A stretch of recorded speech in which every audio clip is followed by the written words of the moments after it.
Halo teman-teman semua, selamat datang kembali di channel ini. Hari ini kita akan menyelami kisah heroik yang menyentuh hati. Tentang seorang pahlawan besar yang menghembuskan nafas terakhirnya dengan nama Tuhan di bibir dan Indonesia di dadanya. Kisah ini adalah tentang Panglima Besar, Jenderal Sudirman, sang penjaga Republik, dan bagaimana ia menghadapi pertempuran terakhirnya. Di penghujung Januari tahun 1950, udara Magelang terasa begitu sejuk, namun menyimpan duka yang pekat. Di sebuah wisma tentara di Badakan, terbaringlah tubuh renta yang dulunya gagah, menembus hutan dan lereng gunung dalam perang gerilya. Dialah Jenderal Sudirman, sang penegak kehormatan Republik, yang saat itu sedang menapaki pertempuran terakhirnya, melawan penyakit yang perlahan menggerogoti paru-parunya. Beberapa tahun sebelumnya, dari medan tempur Madiun, Sudirman pulang dengan hati yang remuk redam. Ia menyaksikan sesama anak bangsa saling menumpahkan darah dalam tragedi pemberontakan ke 1948.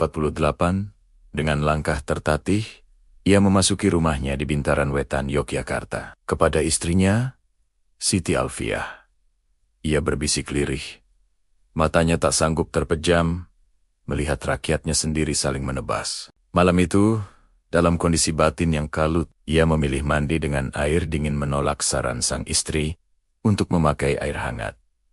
Sebuah keputusan kecil yang membawa akibat besar. Esok harinya, tubuh sang jenderal tumbang. Dokter mendiagnosisnya dengan tuberkulosis paru. Satu paru-parunya harus diistirahatkan lewat operasi.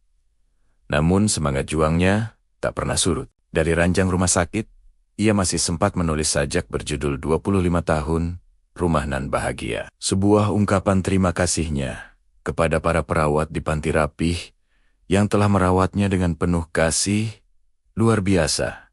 Ya, bahkan dalam kondisi sakit pun, hatinya tetap dipenuhi rasa syukur. Namun, panggilan tanah air tak pernah padam di dadanya. Ketika agresi militer Belanda meletus pada 19 Desember tahun 1948, Sudirman menolak untuk beristirahat. Dengan tubuh separuh sehat, ia memimpin perang gerilya dari atas tandu selama 8 bulan. Bayangkan, hujan, lapar, dan dentuman peluru tak mampu menundukkan tekadnya yang membara. Di hutan-hutan dan lereng-lereng Gunung Jawa, ia menjelma simbol keteguhan bangsa. Rapuh di tubuh, tapi tak pernah kalah di jiwa. Semangatnya menular, membakar keberanian para prajurit dan rakyat. Beliau menunjukkan kepada kita semua bahwa semangat dan integritas adalah senjata yang jauh lebih kuat dari apapun. Melawan sakit, melawan musuh, beliau tak pernah goyah. Tekadnya sekuat baja, meskipun raganya kian termakan penyakit. Ini adalah contoh nyata dari kepemimpinan yang tak hanya memimpin dari depan, tapi juga dari dalam hati yang paling tulus. Usai Belanda menyatakan gencatan senjata pada Oktober tahun 1949, kondisi Sudirman kian menurun. Beliau memilih beristirahat di lereng Magelang, memandang Gunung Sumbing yang seolah menjadi saksi bisu perjalanan hidupnya yang luar biasa. Namun firasatnya berkata lain. Pada 18 Januari tahun 1950, beliau memanggil para perwira tinggi, di antaranya Ahmad Yani dan Gatot Subroto. Dengan suara tenang, beliau menitipkan pesan-pesan penting seakan tahu ajalnya kian dekat. Pesan-pesan itu menunjukkan betapa besarnya perhatian beliau terhadap masa depan bangsa dan anak buahnya. Pagi 29 Januari tahun 1950, wajahnya tampak begitu teduh. Menjelang malam, usai menunaikan salat maghrib, beliau memanggil istrinya Siti Alfiah ke sisi ranjang dengan suara parau yang hampir hilang. Beliau berbisik pelan, sebuah permintaan yang begitu menyentuh hati. "Bu, aku sudah tidak kuat, titip anak-anak, tolong aku dibimbing tahlil."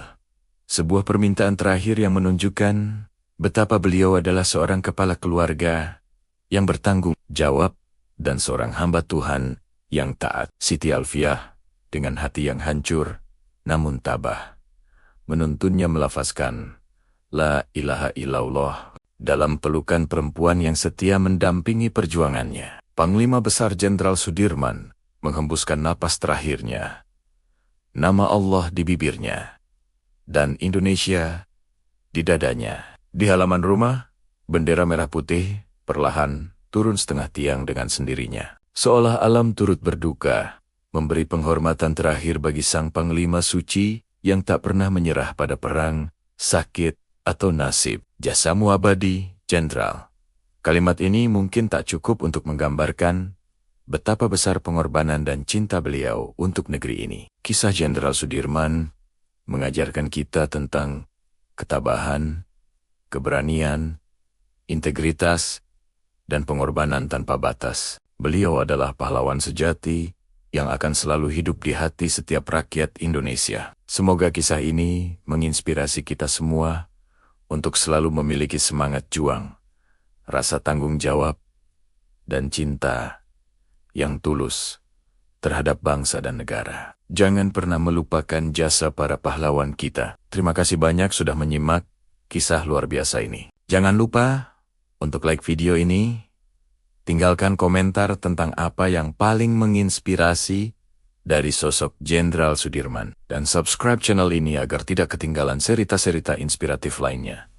Sampai jumpa di video berikutnya.